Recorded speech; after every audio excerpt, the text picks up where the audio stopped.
आज जो आसंता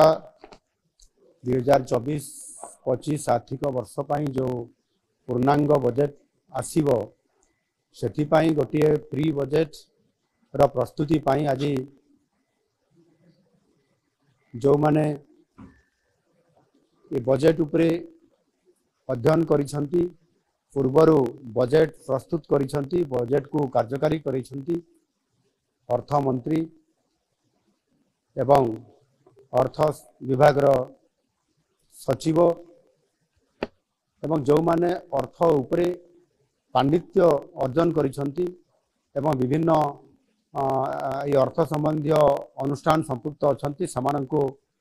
आज डका जाइथिला। आपण माने जानती आम सरकार प्रथम ही लोकंक सरकार भावरे साधारण जनतांकर मतामत को गुरुतर दे आसी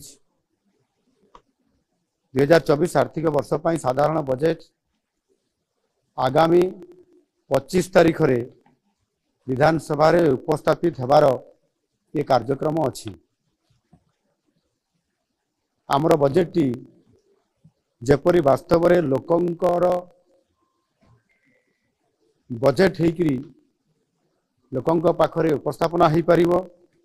समस्तंकर आशा आकांक्षा को प्रतिफलित करि पारिबो सेथिपाई ए उद्यम जारी रहिछि। आउ एथिपाई मध्य ऑनलाइन जरिया रे व्हाट्सएप माध्यम रे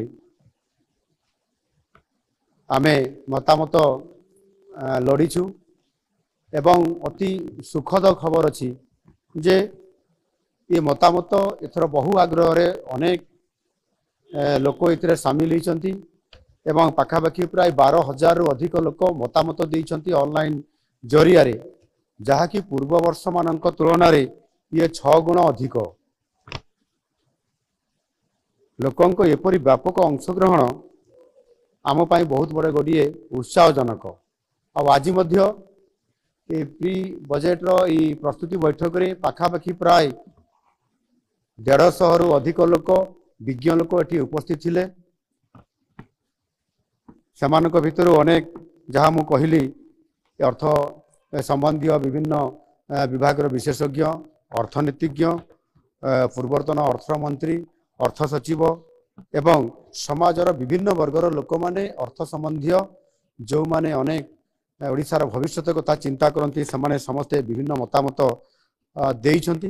ये मतामत देवा भितर समानक भितर 26 जन अति मूल्यवान तांकर प्रस्ताव एवं मतामत समाने सेठी उपस्थापना करबा सहित मध्य लिखित आकार मध्य प्रस्ताव समाने देइछंती। समानकर समस्त मतामत एवं प्रस्ताव को आम विभाग तरफ लिपिबद्ध करा जाइछि एवं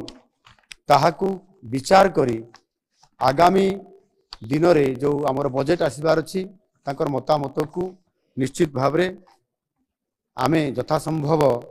एथिरे प्रतिफलित करिया पई आमे चेष्टा करिवु। आ सेथि पई जो लोकंकर बजेट जेभली भाव रे आज लोकंका पई प्रस्तुत होगा को जाउ अछि ता निश्चित भाव रे आगामी दिन रे ओडिशा को नुआ ओडिशा गठन करिबारे सहायक हबो। धन्यवाद।